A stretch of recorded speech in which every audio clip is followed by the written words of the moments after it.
such great spirit.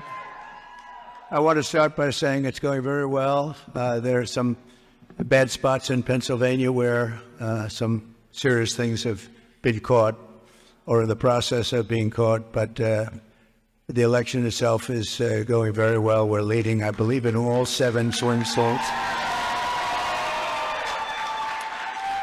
So I appreciate everybody's work, and the spirit is unbelievable. I don't think there's ever been anything like it in our country's history, frankly, because we want to see our country get better. And that's why we're here, just to do a statement. And it's an honor to have some of our friends here. In less than 4 years, Kamala Harris has obliterated our borders, obliterated. We've never had a situation like this. Decimated the middle class, and runaway inflation has caused problems, the likes of which we never thought possible. Bloodshed, squalor to our cities is common, and they've unleashed a war and chaos all over the world. You take a look, everything's blowing up or getting ready to blow up. No respect for our country anymore, no respect for our leadership. No person has caused so much destruction and death at home and abroad should ever be allowed to be the President of the United States. Can't have that. Can't have that.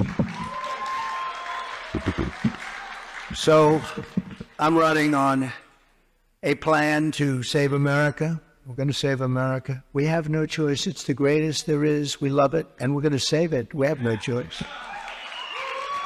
And it's going to be saving it from the incredible destruction that's been caused by crooked Joe Biden and Kamala. And she's responsible because he wasn't responsible, and she never said that. He didn't know too much about what was happening. Maybe that was exposed during the debate. And yet still the way they took that away from him was not right. It wasn't right. Shouldn't have happened that way. They walked in, they said, we're taking it away. They stole the presidency of the United States. You can call it a coup, you can call it whatever, but they stole it. They went in like taking candy from a baby, and can't have that. And she's running on a campaign of demoralization and really a campaign of destruction. But really, perhaps more than anything else, it's a campaign of hate. It's a campaign of absolute hate. And, you know, I said yesterday that she's a vessel, and she is a vessel. It's a very big, powerful party with smart people. I have to be smart. But it's vicious. They're vicious, and they're perhaps even trying to destroy our country. Because who would want open borders where millions of people can flow in from prisons and from gangs, the worst gang members anywhere in the world? Who would want this for our country? Who would want all of these transgender operations all over the place, like at will? Even if you're in detention, I want a transgender. These are things she stood for. Who wants to defund the police? She's wanted her whole career to defund the police. She only changed recently. She changed on 15 different items. Fracking. She was against fracking at the highest level. Wouldn't even think about it. Now all of a sudden, oh, I'd like fracking very much. But they change after the election in about 2 minutes, and I think Pennsylvania understands that.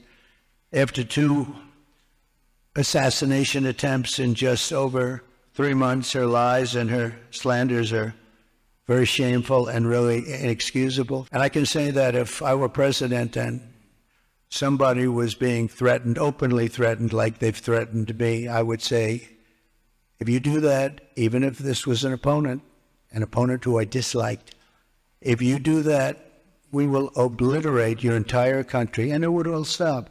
But they wouldn't make that statement. They won't make that statement.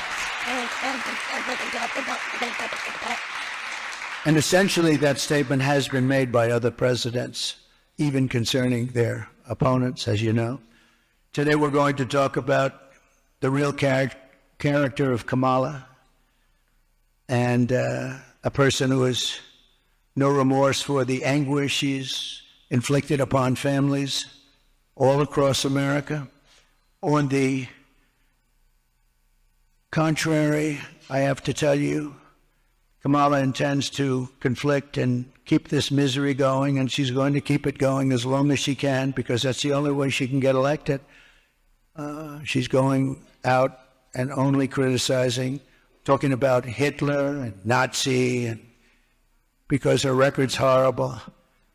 Her borders are the worst in the history of the world. There's never been a border in the world like this. I always say in third world countries, banana republics, they'd fight them away with sticks and stones if they had to.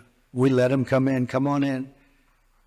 Knowing in many cases they're murderers, they're drug lords, they're traitors in so many ways to our country.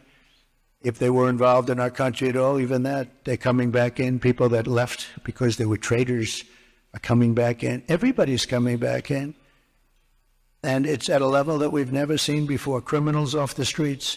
And you know, other countries from where they're coming are now setting records, good records for them, where crime is down 70 and 75% because they're taking the criminals off the street. They're emptying their jails into our country. And they're not finished yet. I'm amazed. I thought they would have done it by now, but if you take a look at Venezuela, their crime is way, way, way down. Then you go to Caracas and you wouldn't recognize it. You can actually walk the streets without being shot or killed or mugged. It's becoming a safe city because they've taken all their criminals, most of them, the rest are coming. They're all coming. They've taken their drug dealers and they've put them into the United States of America. Thank you very much, Kamala. I appreciate it. But she continues, and she will continue this misery, and her policies have caused such harm and such pain. And the three great people up here with me are going to just discuss that for a little while about what's happened to them, how their lives have been shattered. I'd like to begin with the story of one mother whose life Kamala has utterly destroyed this life. And we're talking about thousands of people in very similar situations. Every day under Kamala, open border policies. And if you remember, Joe Biden appointed her as the border czar. She doesn't want to use that term, but let's say we'll just use a different term. She was responsible for the borders, totally responsible. She never made one call to Border Patrol. 2 weeks ago, the Border Patrol endorsed me with the most beautiful endorsement I think I've ever gotten.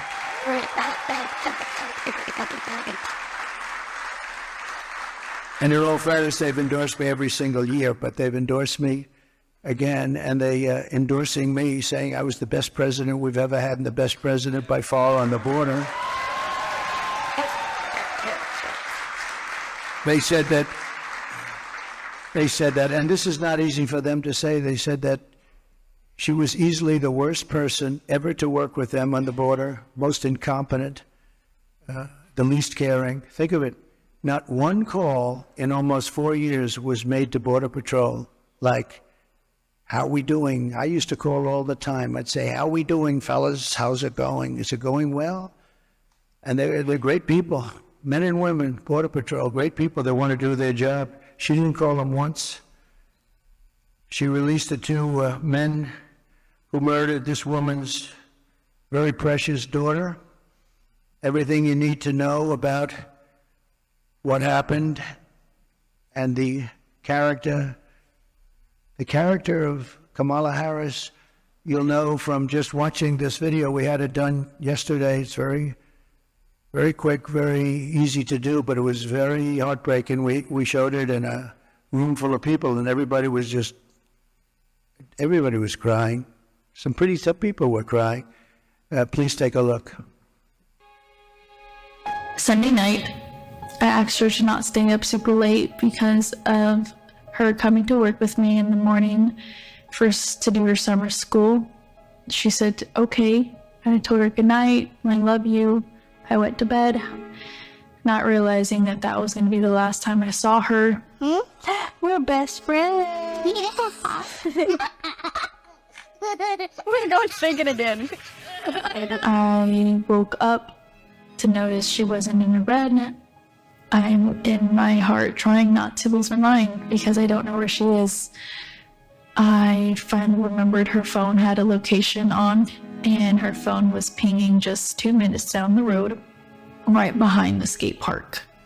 I start driving to the direction the phone was being pinged at, and I see a couple cop cars with lights on. I see yellow tape, and immediately my heart drops and sinks to the bottom of my stomach. My daughter's hands and ankles were both bound. She was strangled to death, left with no pants.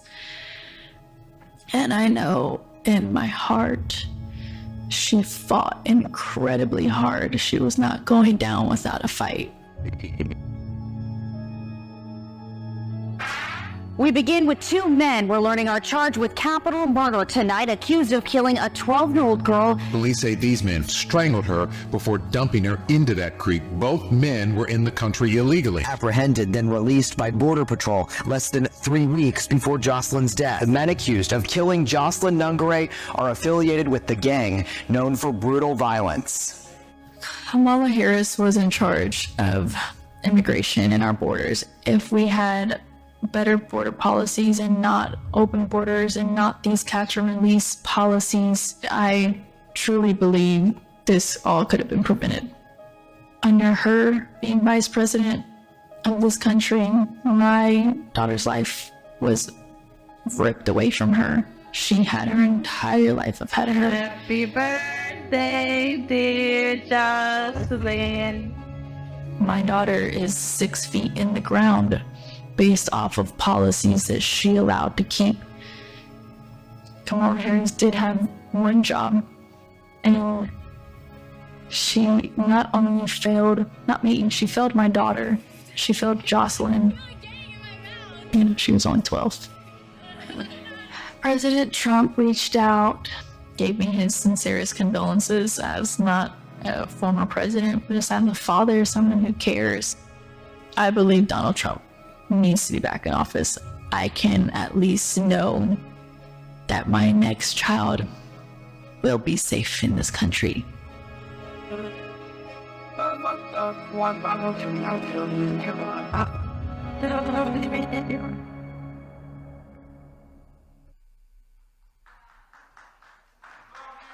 Thank you very much.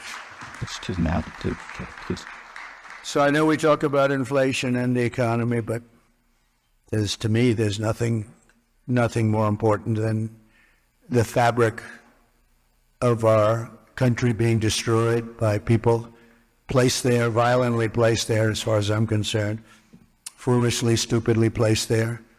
I think what's happening on the border is the single biggest issue, and I'm seeing it more and more when I speak. I see it more. The inflation's terrible. It's hurting our country. It's just decimating our seniors. That's why I talk about Social Security. No tax for our seniors on Social Security, because they've been decimated by inflation.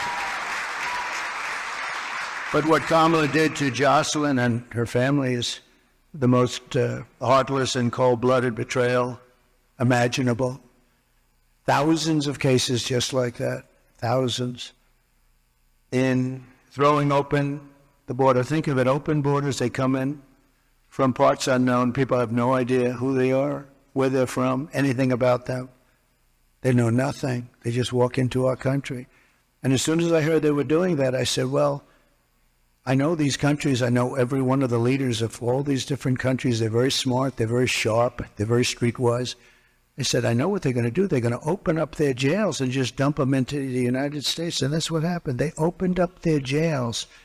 And some of the most ruthless killers in the world are now roaming our fields and our streets all over the United States. I knew that was going to happen, and I would do the same thing if I were running one of those many countries that we're talking about, and not just the 3 or 4 that we constantly mention that are near us, all over South America, all over the Middle East, all over Asia, all over Europe, all over Africa. Tremendous numbers of people are coming out of Africa, and they're coming from all over the world. They're dumping them at our border, pushing them across the line, and say, don't ever come back. If you come back, we're going to kill you.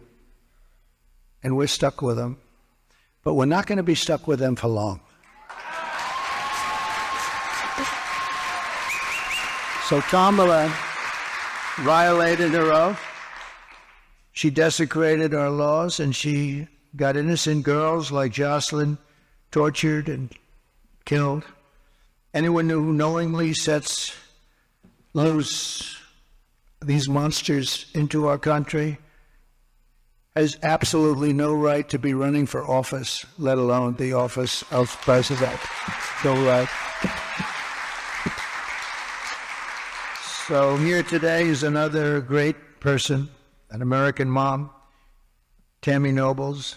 2 years ago, Tammy's 20-year-old daughter, Kayla Hamilton, who had an autism diagnosis, was found raped, tied up and strangled to death with a telephone cord in her home. Kayla's murderer was an illegal alien, MS-13 gang member, among the most vicious gangs anywhere in the world. I took him out by the thousands thanks to ICE. We're going to protect ICE. Kamala wanted to defund ICE. We didn't have ICE. We'd never get anybody out. They're tough and they're smart and they love our country. But an MS-13 gang member who was apprehended by Border Patrol, but under the policy of our border czar, Kamala, he was released into the United States to kill. Tammy, please come up and say a few words, please. Thank you. Please.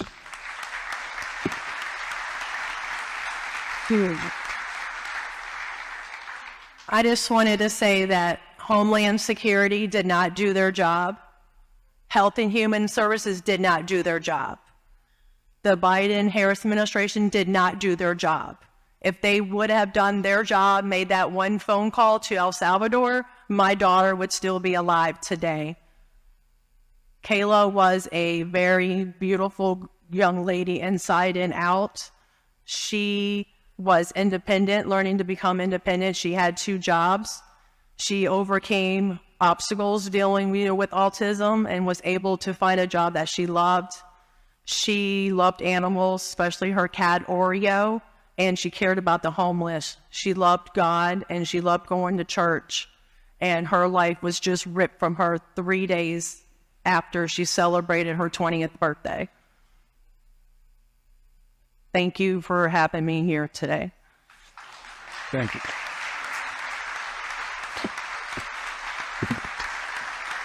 Thank you, Tammy. And we will not forget Kayla. And she's looking down. She's very proud of Mom. Kamala's cruel and immoral actions on our border are actually disqualifying, in my opinion. She's unfit. She's an unfit person.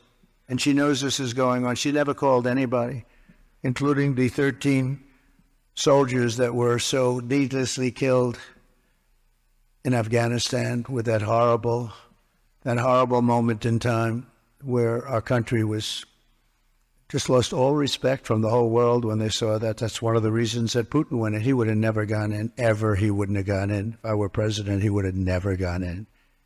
I ended his pipeline in Europe, no problem. And what happened?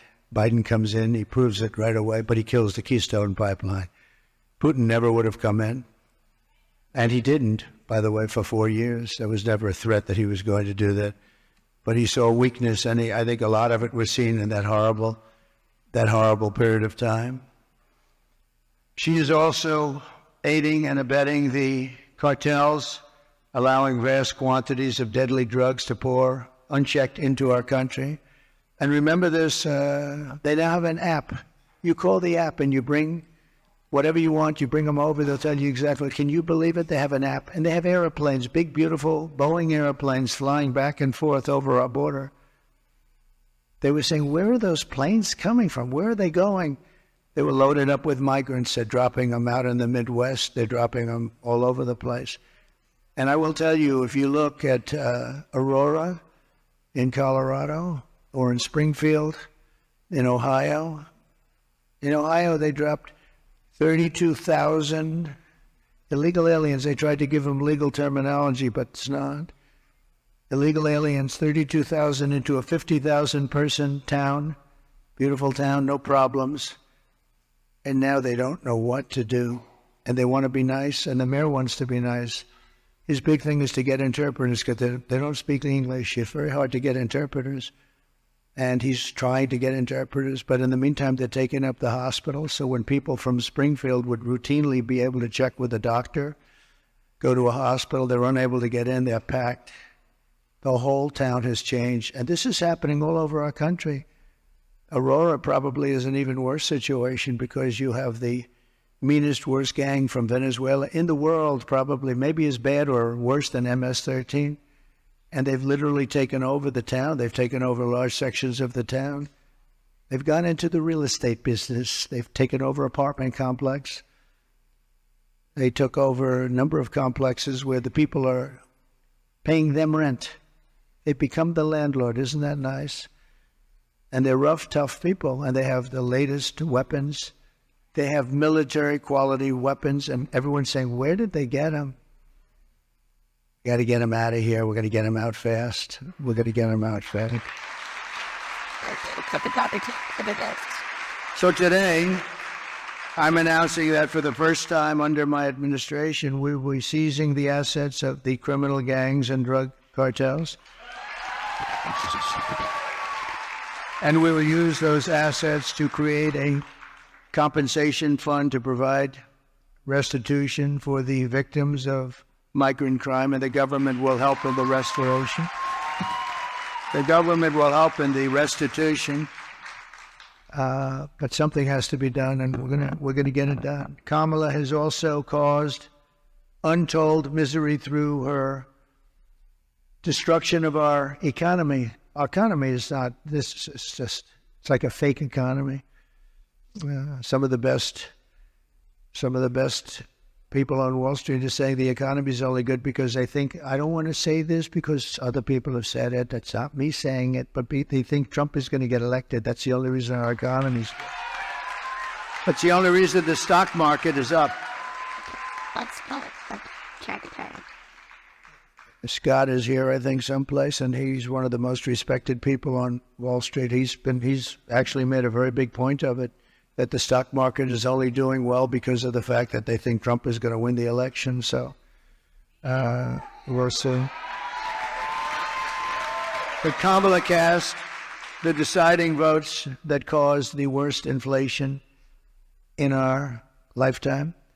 Maybe the worst inflation we've ever had, because I don't think I know for a fact they're not adding all of the numbers. If they did, I think it's the worst inflation probably in the lifetime of the country. And it's costing typical American families over $30,000. Nearly half of Americans now say they're broke. Think of that. Half of Americans are saying they're broke. They have no money. 2/3 say they're living from paycheck to paycheck, and that's a record. We've never had that to that extent. We've never, ever had that. Millions of Americans are lying awake at night, worried about how they'll pay their bills because Kamala wrecked their family finances, and she's done that. She's done nothing good. They have done nothing good. And I speak of Kamala, but it's partially Joe, but Joe's out of it, Joe's sort of out of it. She's been out of it for a long time. Now she wants to raise taxes for the typical family by $3,000 a year. She's got no empathy for the hardworking Americans whose dreams she's killed, and said recently that there is not one thing that she would do differently from Biden. That's only because she choked. I'm sure she could have come up with a couple of things if she really thought about it, because there's been so much destruction caused by the Biden administration. One of the things that people don't talk about, and the news never talks about, they don't talk about, as an example, Afghanistan, but this is something that's incredible, because when you think of the numbers, 325,000 children are missing, dead, sex slaves, or slaves. 325,000 children who came in through the open border are now missing. Many of them are dead, and nobody talks about it. I said, this must be a mistake. This can't be possible. When I read it, I said, this can't be. You're talking about take your largest stadium and fill it up many times. That's what the kind of numbers are. Here today is Michael Copy, a small business owner who runs a dry cleaner and is struggling to get by because of what Kamala has done to his business. They've destroyed small businesses in this country. Michael, please. I said it.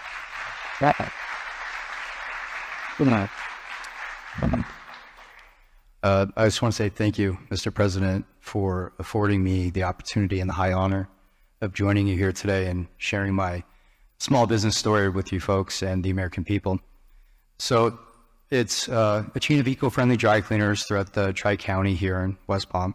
And it seems not too long ago, just a few years, the customer and us, the small business owner, we were able to keep up with inflation. There were resources available to us for expansion, or if you had a bad month, you know, if there was something you needed to make up for, it seemed like the support was there. And now, just a few short years later, it seems like all of those resources have dried up. The support's no longer there. We had an expansion plan about 6 years ago that we had to pause because we have to wait for our customers now to catch up with the inflation, the supply chain issues still, because we as a small business, we can't double our price points, although the cost of doing business now is 2, 3, or 4 times what it was just a few years ago. So we've had to get creative. Our industry, probably 30% in the dry cleaning industry, never survived COVID. And just recently this summer, I was contacted, my wife and I, by another local dry cleaner here in West Palm. They were asking advice. So husband and wife been there for about 35 years. Their lease was up and the landlord was doubling their rent, which would have meant that that's what they've been paying themselves for probably the better part of 20 years. So they had to make a decision. Do they hand the keys back, or do we get creative, work together, pool resources? And so what we did was we figured out the right price point for them, but we did their cleaning for them, at least until we figured it out. And so they were not able to pay their operations. They couldn't keep that going, but they were able to save their business by strategically partnering. And by the end of summer, I think I was contacted by about 12 other local dry cleaners saying, can you guys help us also, because we're going through the same thing. Thank you. And it seems now, so the delta between the reality of what inflation is right now and we have in front of us, the reality of that and the small business owners' capabilities, that delta is too great. So unless we affect change immediately, I fear that in the next few years, if we don't see that change, we might see another 30% of our industry and others no longer exist. So I just want to say thank you again, Mr. President, for allowing me to share my Go Green Dry Cleaners story, and thank you.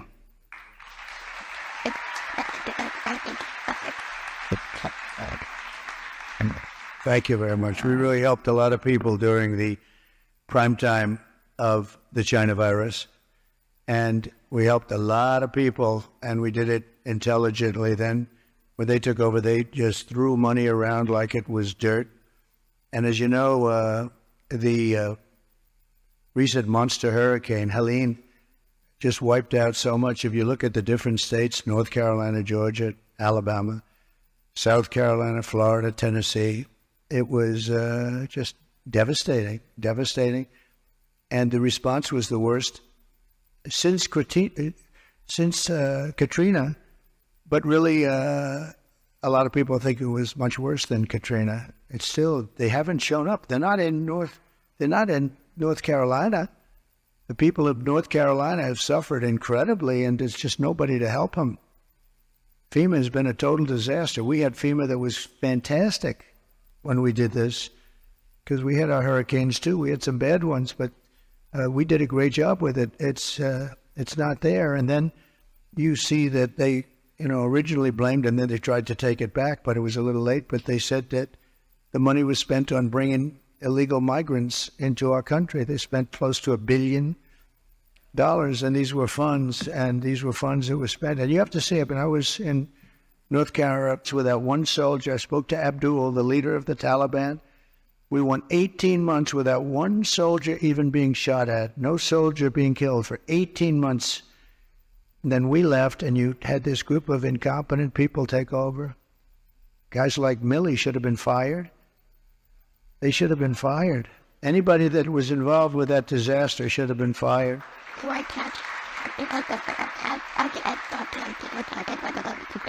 She was one of 13 U.S. service members who lost their lives. Kamala said she was the last person in the room, that Kamala was the last person in the room. She was involved in everything. She takes credit for that. She was involved in everything. That means she was involved in disaster after disaster, because nothing good has happened with this administration, except that our country has gone to almost a third world status. With Biden, when Biden made a decision, she said she was there. Oh, she was there. But the Afghanistan decision was a disaster in so many different ways. And now you take a look at it, they're right back to what they were doing before, except much worse to women. They're worse to women right now than they were even before it started. But Kamala never reached out to the family members of the warriors. And she said she was going to, but she never did. She never called anybody. And Christy, I'd like you to come up and say a few words, please.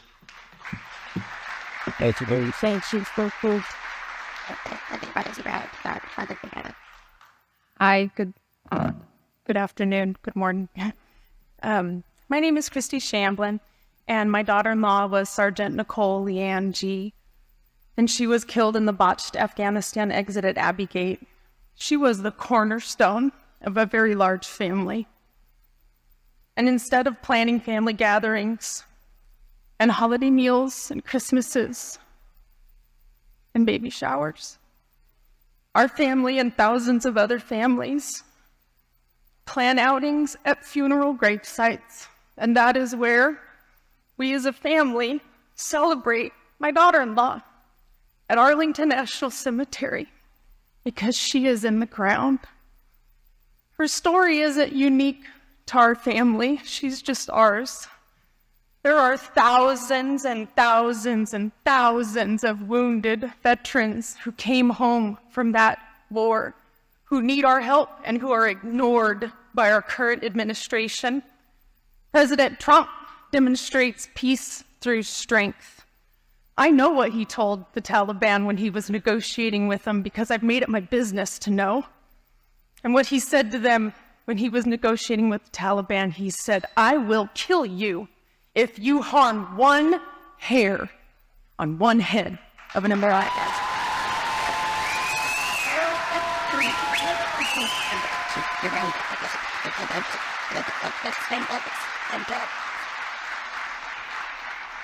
President Trump shows up, he reaches out, and he can fix our country, and we can all heal together.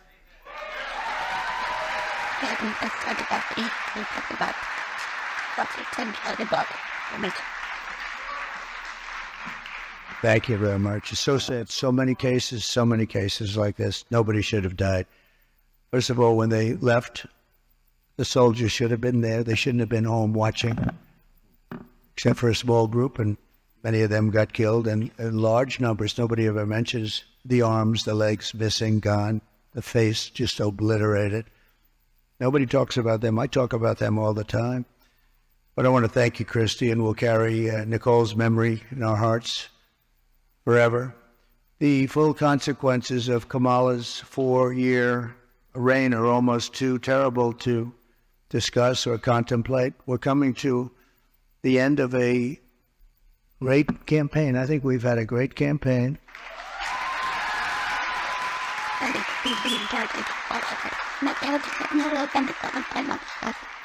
We've really not been provided the kind of protection that I needed as president, but I said we have to do it anyway. When Secret Service would ask for additional people, oftentimes we would be turned down. They were constantly asking for additional people. And I found Secret Service to be very brave. When I was hit and went down, they were right on top of me within seconds. I tell you what, those bullets were flying right over my head. I heard them. And these guys were right. I don't know how they didn't get hit, actually, but they were right there. You take a look at the video. One thing you would say, the video is there for people to see, but they were never given the kind of help that they requested, because our rallies were massively large and they needed more people, and they were always fighting for more people, and it was never never given to them. Now they're being given, I hope, what they need. But we were, that was a constant fight. They'd come to me and they'd say, you guys don't want to give us the people. And yet Biden was covered and they'd have like 2 people show up. But Kamala is grossly incompetent, a total train wreck who has destroyed everything in her path. She's destroyed everything. She left 21 million aliens pour across our country, and then she, maybe in a short while, has to go home and she'll get herself a job someplace, who knows. But think about it, and she can look at the carnage, and she can look at all the people that have been killed. And you haven't seen anything yet, because they've just started. They're just getting comfortable in our country. These are very tough people. These criminals make our criminals look like nice people. And she let the more than 13,000 convicted illegal aliens, nobody would have let these people into our country. And remember, they came out of the worst prisons in the world, the meanest, nastiest prisons in the world. And when she says that she wouldn't do anything different, does that mean that she would have let 325,000 migrant children probably die, most of them, many of them, but at a minimum they're slaves or they're sex slaves, and they're all over the country?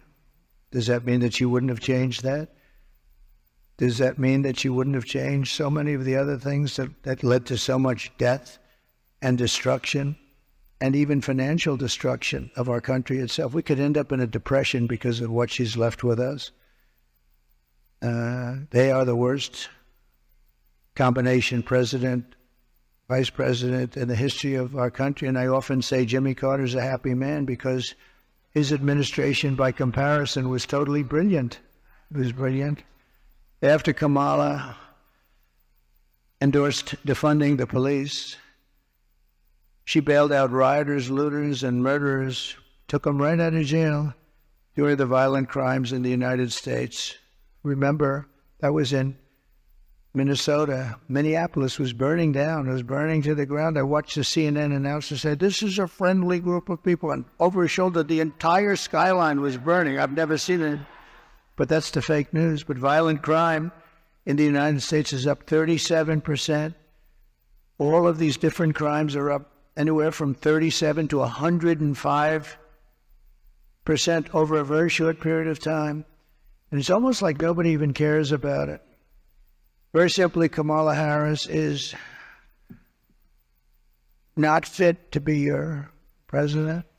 We can't have it happen. We can't have it happen.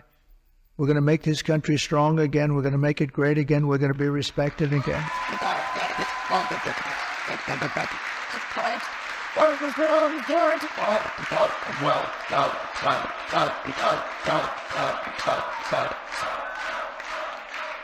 Her message has been a message of hate and division, and my message is about saving our economy, securing our border, bringing together the greatest and broadest coalition in American history. There's never been a coalition like this.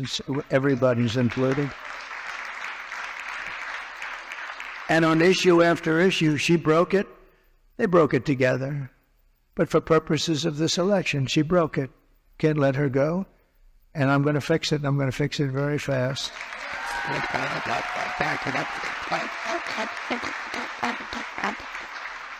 And on the illegal, thank you very much. Thank you very much.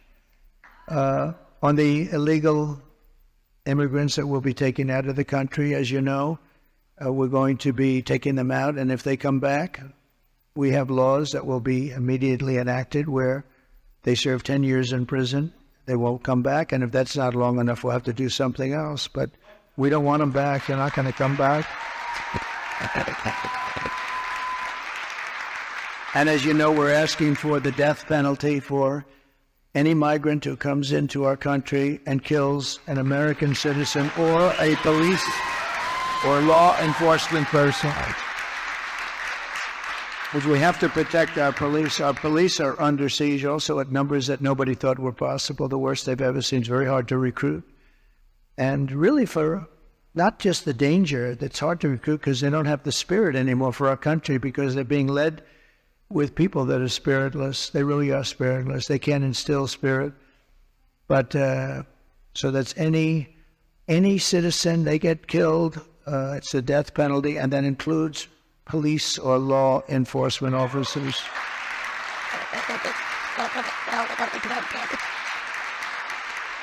But we're going to revive our economy. We're going to use a system of very fair, very reasonable tariffs.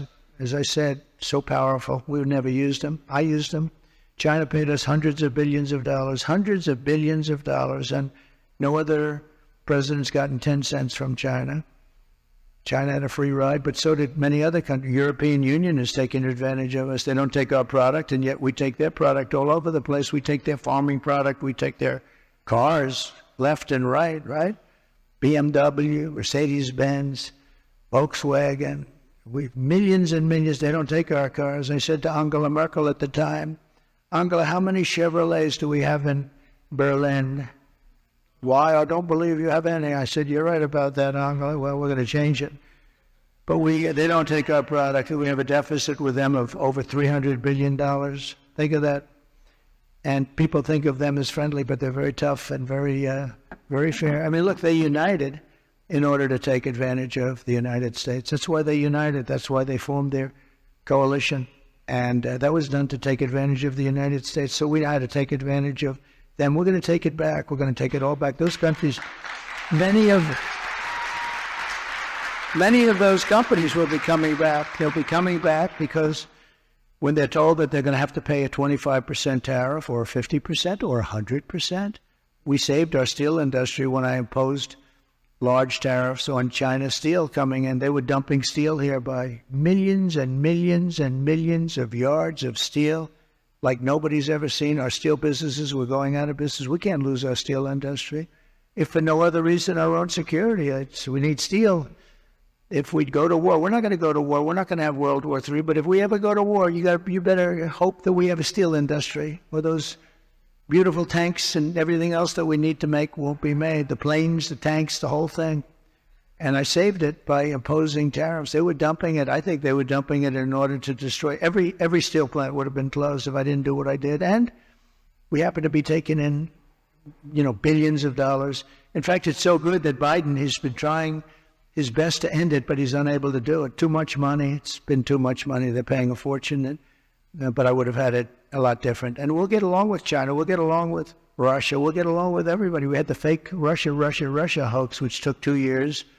And then they came out with a report that we did absolutely nothing wrong. And that was a stacked deck, too. The people doing it, they couldn't say there was nothing. We had nothing. They checked millions of phone calls, not one call made to Russia, not one call. It was a terrible thing they did to the country and actually put us in a lot of danger, to be honest with you. If I didn't have somewhat of a relationship with Russia and Putin at all, we had to have it. And by the way, getting along with President Xi and Putin and Kim Jong-un of North Korea. If you remember when I met with Obama, his wife was very nasty to me the other day. That was not nice. She was very nasty. She said nasty things. I was always very respectful of her, but she got up there, which shows you how nervous they are about what's happening. But she was nasty 2 days ago. She got up and said some bad things she shouldn't have said. They were wrong, too. But we're going to turn our country around and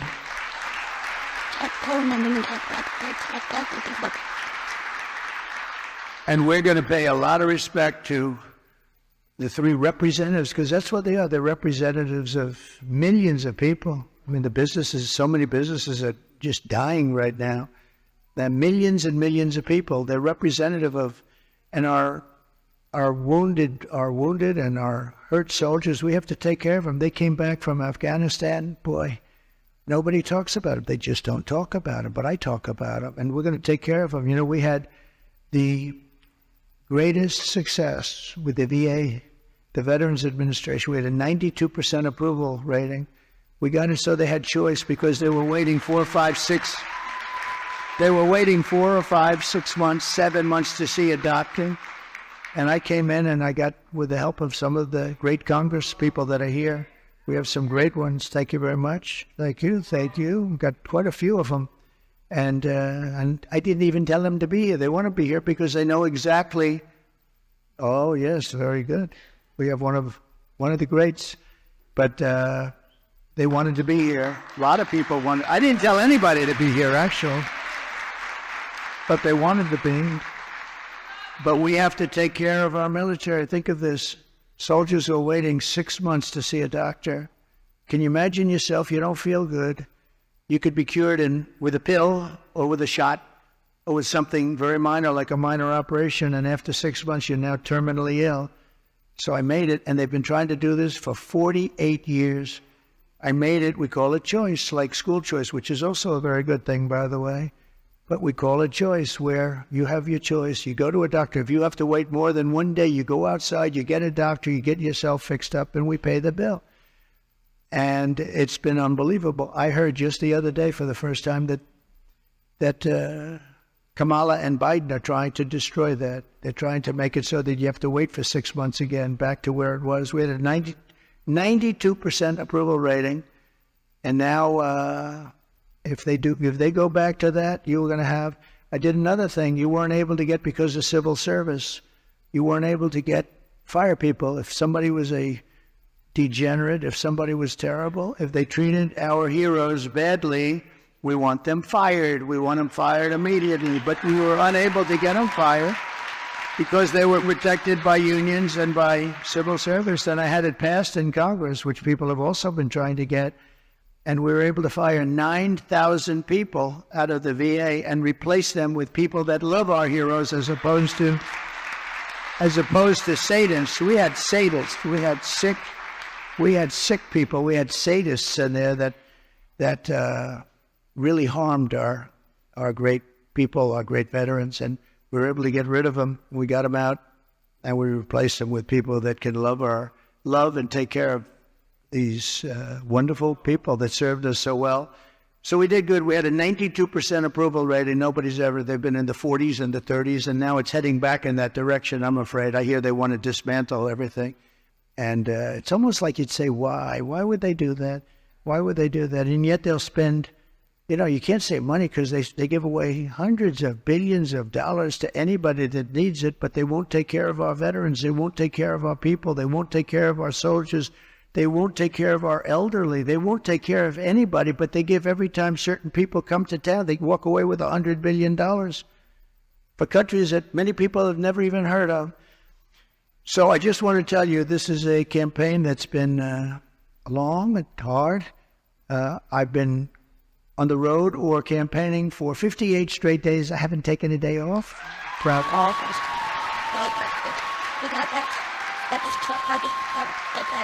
And I won't be taking one off. We have 7 days to go. You can be sure I won't be. And do many, many things every year. And I just want to end by, I've watched their commercials, and they're really fraudulent. They'll say, he doesn't want to frack. I've wanted to frack always. They'll say, everything exactly the opposite. Oh, I want to destroy Social Security. No, they're going to destroy. I'm the one that saved it. And for 4 years, we made it even better. I'm the one, and I didn't raise ages. I didn't do the things that they're going to do because they're allowing millions of these people to go onto Social Security, Medicare. They're going to destroy it. She's going to destroy the whole country because it's not sustainable by any country. But the ads and the statements that they make are exactly the opposite. They will say, I'm going to raise taxes. He is going to raise taxes. Just the opposite. I'm going to lower taxes, and I have done that, but I'm going to lower taxes, and she's raising taxes by 30, 40, and 50%. But they'll have a commercial. And I just say this to you because I hope people understand. These people lie. They lie. They're very disingenuous. And we are going to finish up our campaign. And it's interesting because I haven't taken any time off for a long time. I tell you, who can tell you about that? All the people that follow us, including the people in the campaign, but including Secret Service, who has been working very, very hard. I will tell you, they've really been working very hard. And yet a couple of days ago, she took off, and then she took off again and again and again. I say, how many times? You know, you're running for president of the United States. You had, like, at that time, about 20 days left. How the hell do you take off, right? You got to work. You got to work. So she says her teleprompter broke. Yeah, well, she better hope it doesn't. You know, they break. And if you don't know how to do it without a teleprompter, you got a problem. And she doesn't know how to do it without a teleprompter. So I just wish they'd stop lying, because the lies are vicious, and probably some people believe them. But the good news is, 7 states, Republicans never lead in the early voting, because for whatever reason, it's habit or it's a certain security they feel in going to the booth. They believe in principle. But we never lead in. I don't know if we've ever led in early. Every single state we're leading in. Every single state. And it's early. And we don't need all of them, but and some states are in play that nobody thought would ever be in play. But I think people are seeing, because, again, we're the party of common sense. We're the party of common sense. And we want to have strong borders. We want to have great elections. We want to have fairness. We don't do things like, we're not going to have men playing in women's sports. I mean, that's okay. So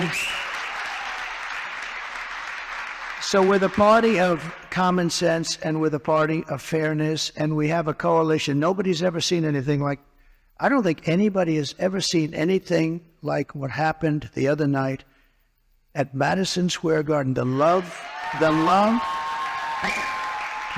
in that room, it was breathtaking, and you could have filled it many, many times with the people that were unable to get in. But politicians that have been doing this for a long time, 30 and 40 years, said there's never been an event so beautiful. It was like a love fest, an absolute love fest, and it was my honor to be involved. And hopefully, you know, they started to say, well, in 1939, the Nazis used Madison Square Garden. Well, and you know what? But can you imagine that? 1939, the Nazi, they were.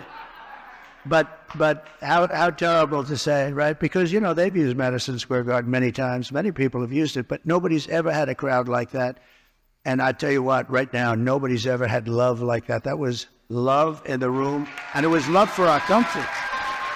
So it was really love on our country. So we're going to fight like hell for the next 7 days, and then hopefully...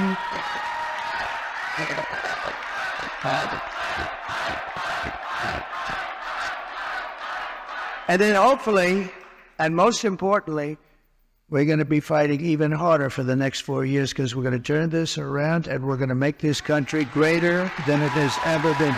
Thank you. Thank you very much. Thank you.